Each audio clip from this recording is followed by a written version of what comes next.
게임스탑 공매도 사건에 대해서 정리를 해봤습니다. 최근에 이슈가 돼서 정리를 해봤는데 역시 장비가 제대로 갖춰지지 않다 보니까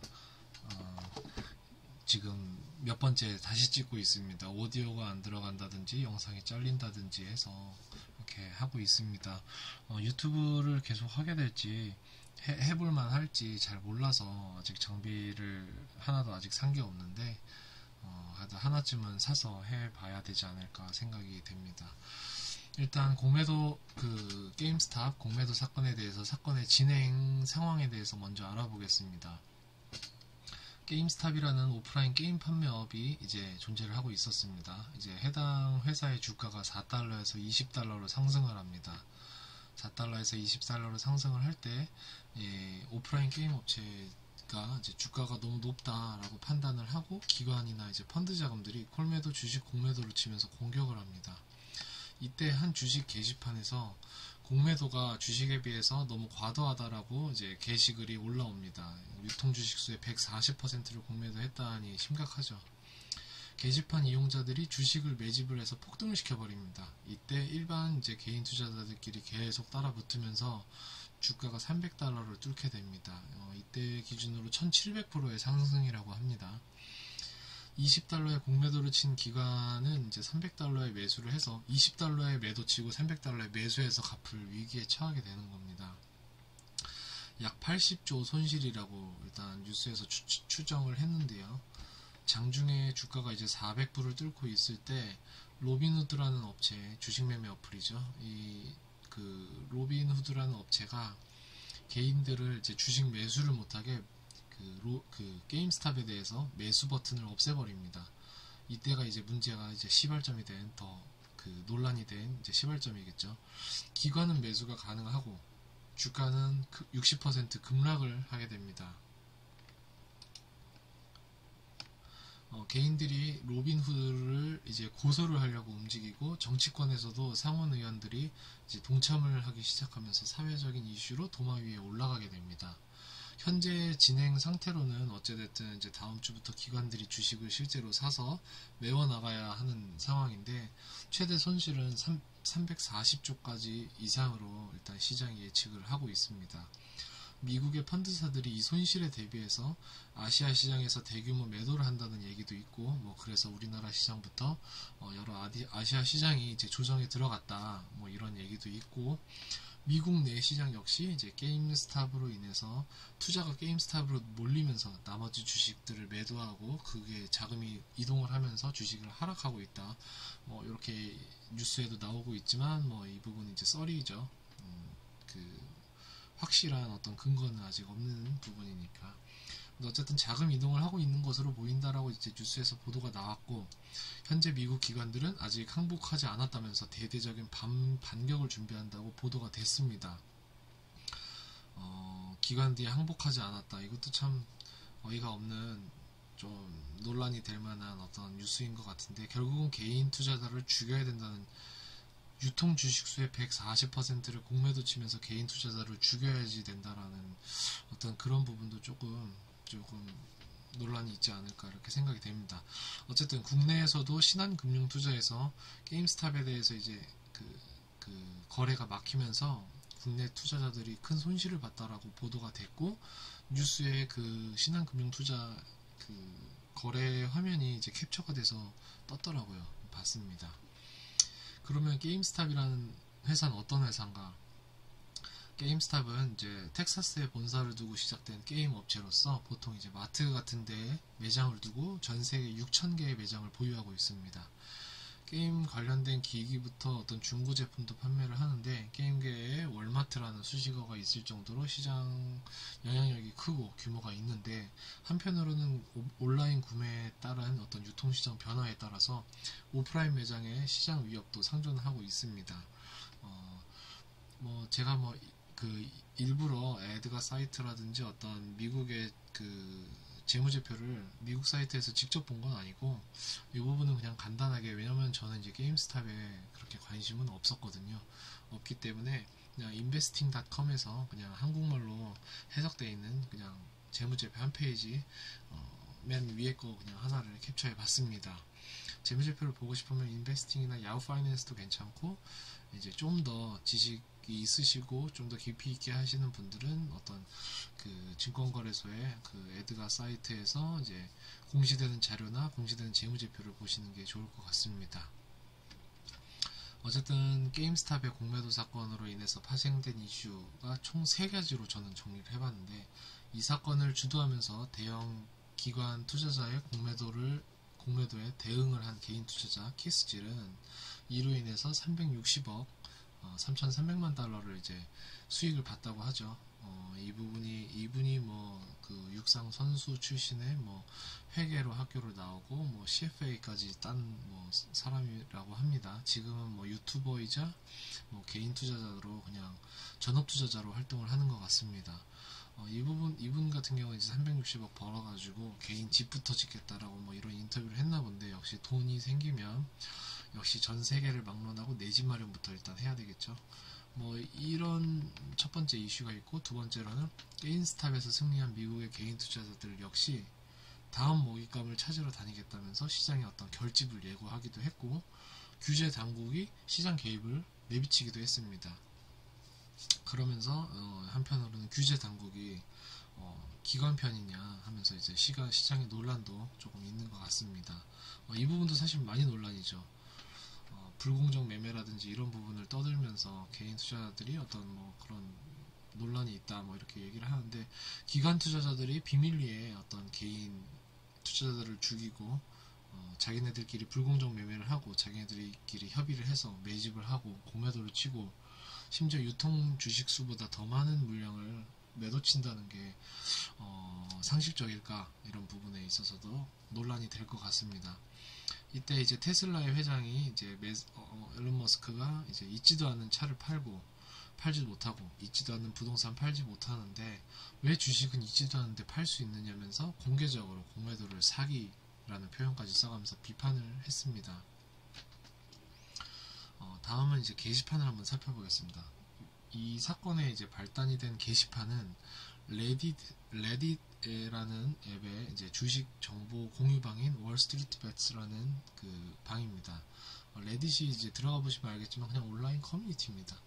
거기에 이제 주식 공유방이 있었는데, 여기서 이제 시동을 걸어서 개인 투자자들이 이제 현물 주식 매수뿐만 아니라 콜옵션 매수까지 하면서 적극적으로 주가를 올려버렸습니다.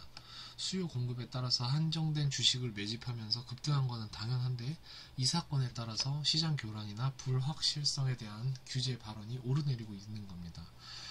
과연 이 사건에 대해서 있지도 않은 주식을 공매도하고 기관의 손실 방어를 위해서 개인의 손실을 전가한다든지 개인의 매수 버튼을 삭제하면서 힘있는 금융기관이 자신들 멋대로 어떤 게임의 룰을 바꾼다든지 하는 것에 대해서 규제 당국의 시각은 어떨지 궁금합니다.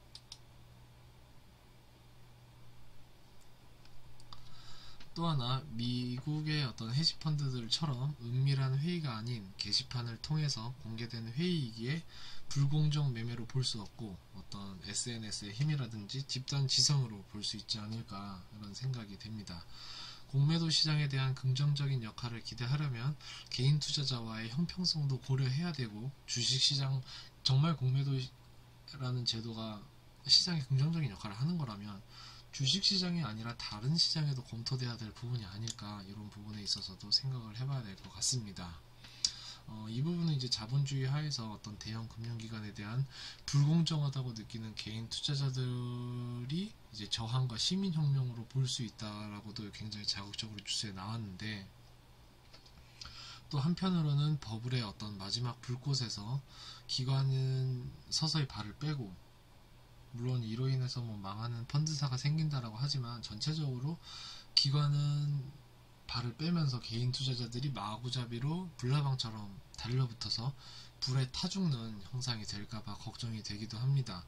시장의 조정이 어느 정도 수준일지, 그리고 다음번 조정이 나올지, 다음번 조정에 얼마나 조정이 깊을지, 이런 부분에 연관돼서 굉장히 생각을 해보게 되는데, 이왕이면 마지막 버블이 아니라 높은 성장성과 유동성이 몰려서 어떤 시장을 전체적으로 계속 끌어올리는 장이 되기를 바라고 있지만 두고 봐야 될 일일 것 같습니다.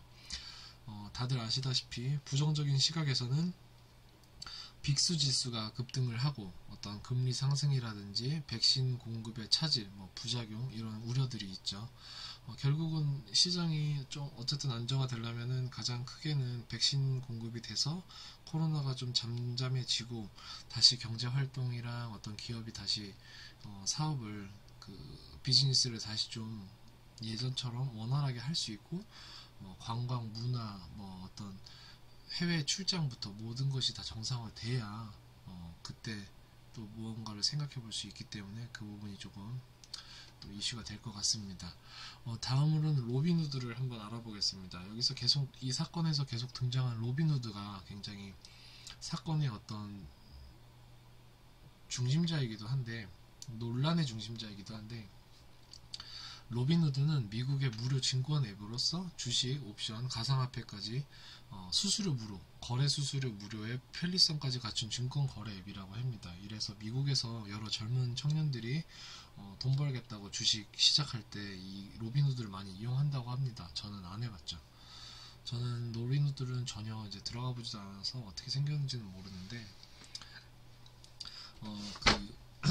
들어는 봤습니다. 들어는 봤고 이제 로빈후드가 굉장히 인기 있다고 들었습니다. 근데 여기서 로빈후드가 거래 수수료가 없다 그러는데 비즈니스가 수수료 없이 어떻게 장사를 할까요? 이 부분을 확인을 하면 그렇습니다.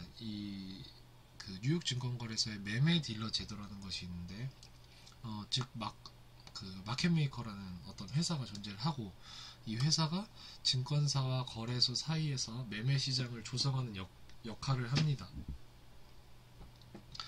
어떤 이 역할은 이제 거래 중개를 한다든지 거래소가 지정한 주식을 이제 매매한다든지 이런 역할을 하는데 이 마켓 메이커가 매수가랑 매도가의 스프레드 이 차이가 주된 수익원이 됩니다. 그러다 보니까 매매 물량을 많이 확보할수록 그 차익이 커지게 됩니다. 그 차익으로 인한 그 이익이 커지게 되는 겁니다. 마켓 메이커 입장에서 보면 어쨌든 매매 물량 확보하는 거는 자기네들 파일을 올리는 거니까 당연히 이익이 커지겠죠.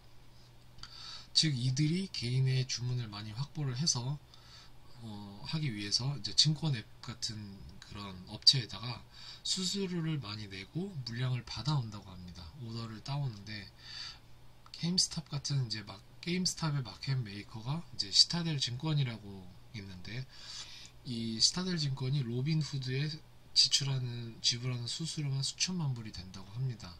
공매도와 관련된 일부 종목, 이제 게임스탑이라든지 AMC라든지 핀란드에도 그 노키아에도 한다 그러죠.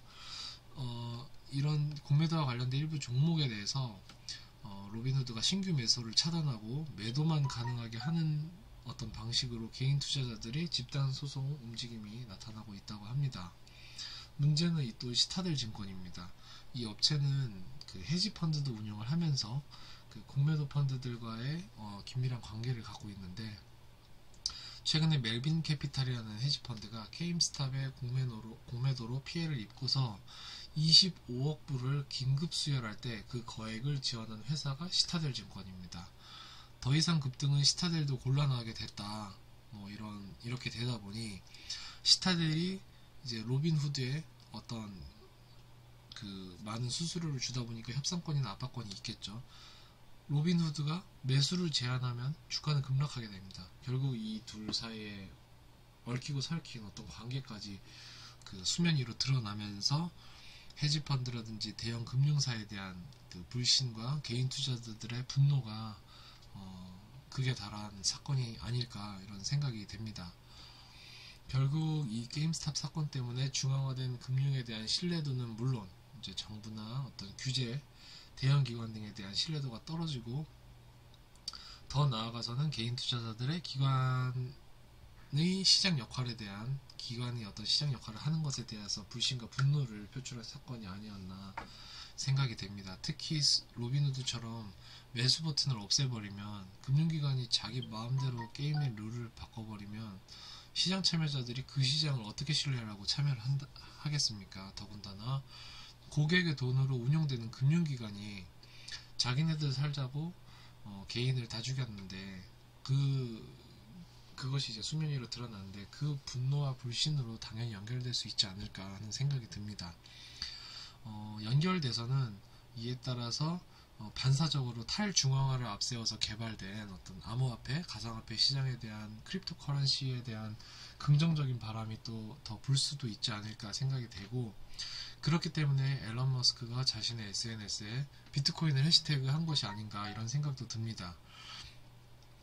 그 최근에 비트코인이 3,500 이하 언저리에서 놀다가 조정을 받다가 갑자기 4,000 이상까지 뛴 적이 있었죠. 불과 며칠 사이인데, 그때가 바로 앨런 머스크가 SNS에서 비트코인을 해시한 때입니다.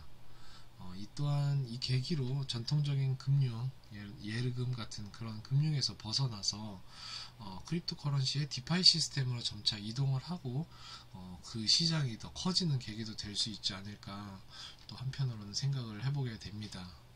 간단히 디파이에 대해서 간단하게 알아보면 Decentralized Finance라고 탈중앙화된 어떤 그런 것을 의미하는 Decentralize와 금융을 뜻하는 Finance의 합성어입니다.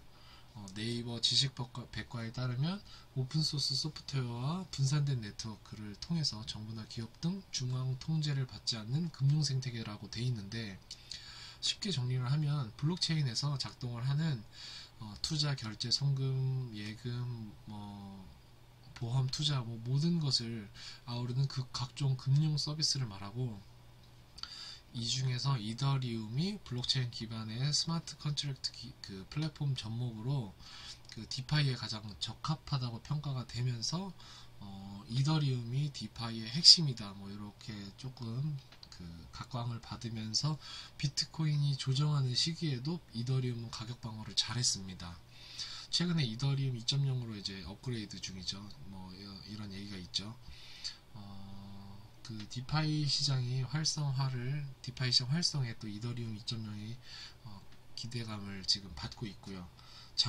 디파이의 이제 장점은 투명성이나 금융 서비스의 진입 장벽을 낮추고 중개인이 없기 때문에 거래 비용이 절감되는 그런 장점이 있는데, 개선해야 될 점은 어떤 해킹이라든지 이런 보안 사고에 있어서 중앙 통제가 없으니까 책임질 주체도 없다는 그런 단점이 있습니다.